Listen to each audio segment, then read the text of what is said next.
Big TV digital exclusive breaking news చూస్తున్నాం. ఇవాళ morning ఒక విషాదకర వార్త చూడాల్సి వచ్చింది.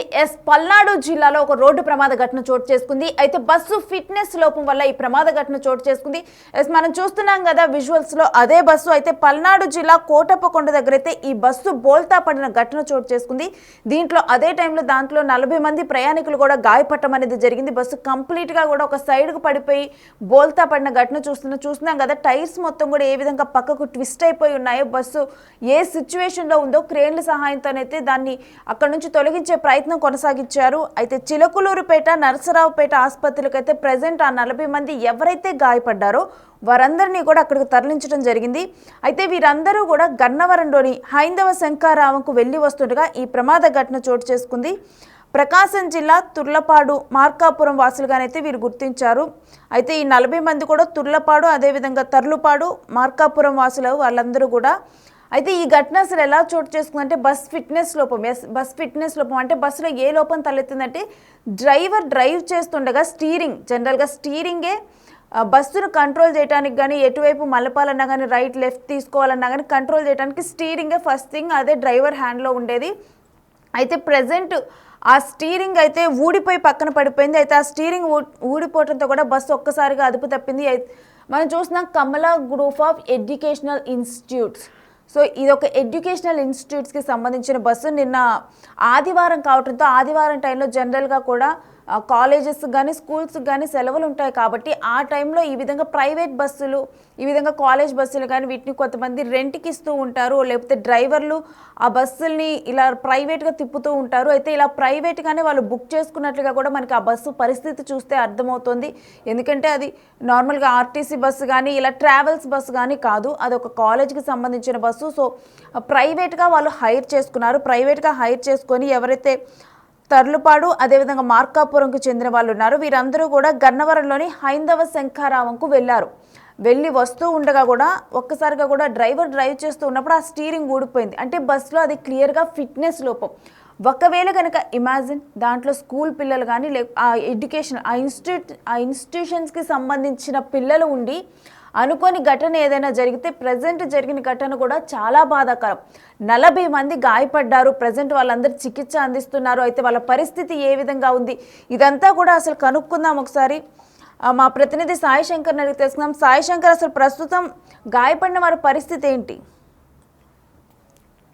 నిన్న పల్నాడు జిల్లా చిలకలూరుపేట మండలం కోటప్పకొండ సమీపంలో ఈటీ జంక్షన్ వద్ద బస్సు బోల్తా జరగడం జరిగింది. ఈ బస్సులో మొత్తం 40 మంది ప్రయాణికులు ఉన్నారు. వీళ్ళంతా కూడా హైందవ మహాసభలకు సంబంధించి గన్నవరంలో జరిగినటువంటి శంకరావం సభ నుంచి వస్తున్నటువంటి సమయంలో ప్రమాదం చోటు చేసుకోవటం జరిగింది. వీళ్ళంతా కూడా ప్రకాశం జిల్లా తార్లపాడు, మార్కాపురానికి సంబంధించిన వారిగా కూడా గుర్తించడం జరిగింది. అయితే ఎవరికి కూడా తీవ్రమైనటువంటి గాయాలు అవ్వకపోవడంతో అందరూ ఊపిరి పీల్చుకున్నటువంటి పరిస్థితి ఉన్నప్పటికీ కూడా ఈ బస్సు బోల్తాకి సంబంధించినటువంటి అంశం పైన మాత్రం ప్రస్తుతం పలు అనుమానాలు అయితే వ్యక్తమవుతున్నటువంటి పరిస్థితి ఉంది. ఫిట్నెస్ లేని బస్సుల్ని అసలు ఏ విధంగా రోడ్లపైకి తీసుకొని వచ్చారనే దానికి సంబంధించి ప్రశ్నలు వస్తున్నాయి. ఎందుకంటే ఇదంతా కూడా వీళ్ళు ఆ బస్సు ఏదైతే బోల్తా పడిన బస్సు అనేది ఒక ఎడ్యుకేషనల్ ఇన్స్టిట్యూట్ కి సంబంధించినటువంటి బస్సుగా గుర్తించడం జరిగింది.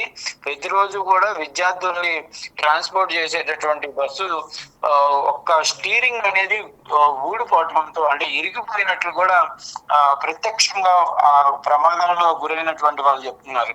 ఇరిగిపోవటం అనేది జరిగింది అంటే సరైనటువంటి ఫిట్నెస్ ని మెయింటైన్ చేయకపోవటం, దానిని ఎవ్రీడే కూడా చెక్ చేస్తున్నటువంటి పరిస్థితి లేకపోవటం వల్లే ఇలాంటి ప్రమాదం జరిగినట్టు తెలుస్తుంది. అయితే ఎవరికి ఏం కాలేదు కాబట్టి అందరూ ఊపిరి పీల్చుకున్నారు. ఒకవేళ కనుక ఎదురుగా ఏదన్నా బస్సు వచ్చినా లేకపోతే ఏదన్నా లోయ ఉన్నా వీళ్ళు కూడా తీవ్రమైనటువంటి గాయాలు పారయ్యేటటువంటి పరిస్థితులు ఉండేవి. ప్రమాద తీవ్రత మరింత పెరిగేటటువంటి అవకాశాలు కూడా కనిపిస్తున్నాయి. ఒకవేళ ఎంత పక్కన పెట్టినా ప్రతిరోజు విద్యార్థుల్ని ట్రాన్స్పోర్ట్ చేసేటటువంటి వెహికల్ కాబట్టి ఒకవేళ నిన్న ఆదివారం అవడంతో వీళ్ళకి ఈ బస్సుని పంపించడం జరిగింది. అదే ఒకవేళ కనుక అదే సమయంలో విద్యార్థుల్ని ట్రాన్స్పోర్ట్ చేస్తూ ఉంటే కనుక మరి వారి పరిస్థితి అంధకారంగా ఉండేది అనే విధంగా కూడా చెప్పొచ్చు. మరి ఇలాంటి బస్సుల్ని ఎందుకు ఆర్టీఏ అధికారులు ఎందుకు చెక్ చేయట్లేదు అనే దానిపైన కూడా ప్రశ్నలు వినబడుతున్నాయి. ఎందుకంటే గత కొద్ది రోజులుగా కూడా ఈ విద్యా సంస్థలకు సంబంధించినటువంటి బస్సులకు సంబంధించినటువంటి అంశాల్లో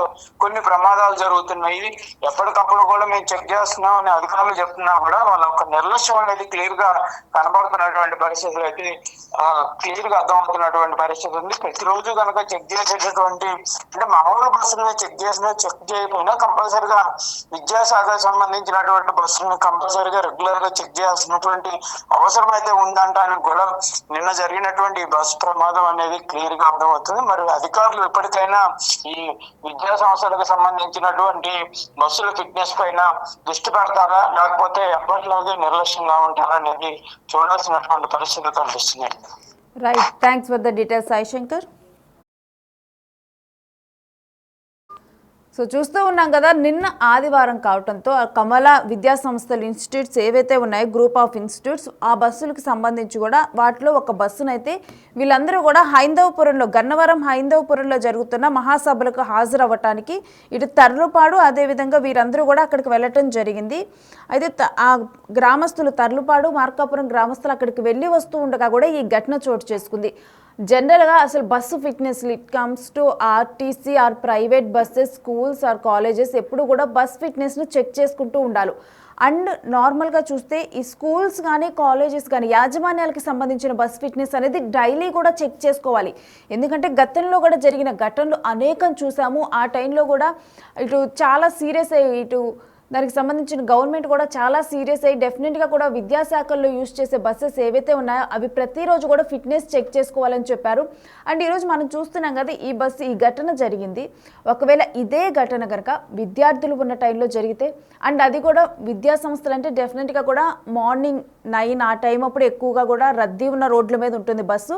అదేవిధంగా ఈవినింగ్ టైంలో 4 నుంచి 6, 7 వరకు కూడా ఎక్కువగా కూడా ఈ విద్యా సంస్థల బస్సులు కానీ ఇవి రోడ్ల మీద ఎక్కువ తిరుగుతూ కనిపిస్తూ ఉంటాయి. ఒకవేళ అటువంటి టైంలో కేవలం స్టీరింగ్తోనే ఫస్ట్ డ్రైవర్ కంట్రోల్ చేస్తాడు.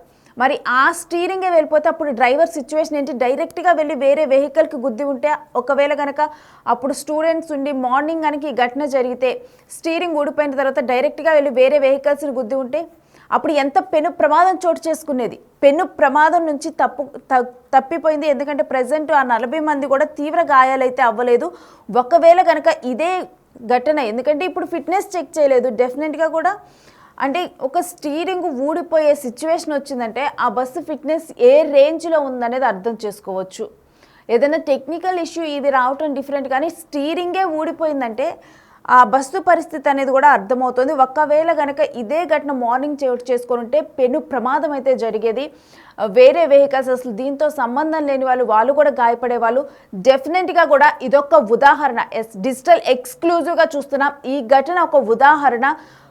పేరెంట్స్ కేవలం పిల్లల్ని స్కూల్ వ్యానుల్లో వీటిలో ఎక్కించి పంపిస్తారు కదా, కేవలం అంతవరకే చూడకూడదు. డెఫినెట్గా కూడా అసలు ఆ బస్సు ఫిట్నెస్ ఏంటనేది కూడా డెఫినెట్గా పేరెంట్స్ కూడా తెలుసుకోవాలి. ఎందుకంటే విద్యా సంస్థలు అక్కడ నెంబర్ ఆఫ్ బస్సెస్ ఉంటాయి, వాటన్నిటి మీద కూడా కాన్సన్ట్రేట్ చెయ్యరు అని చెప్పి కూడా ఇప్పుడు చూస్తున్న ఘటన చూస్తుంటే అర్థమవుతోంది మనకి. సో డెఫినెట్గా కూడా ఇదొక ఎగ్జాంపుల్ ఘటన. మరలా కూడా ఒకసారి అసలు ఫిట్నెస్ బస్ ఫిట్నెస్ ముఖ్యంగా ఈ విద్యా సంస్థల్లో రన్ చేసే బస్సుల ఫిట్నెస్ ఏ విధంగా ఉంది, వాళ్ళు అసలు వీక్లీ కూడా సర్వీస్ చేపిస్తున్నారు ఆ బస్కి, ప్రతిసారి కూడా చెక్ చేస్తున్నారు ఫిట్నెస్ ఏ విధంగా ఉందని.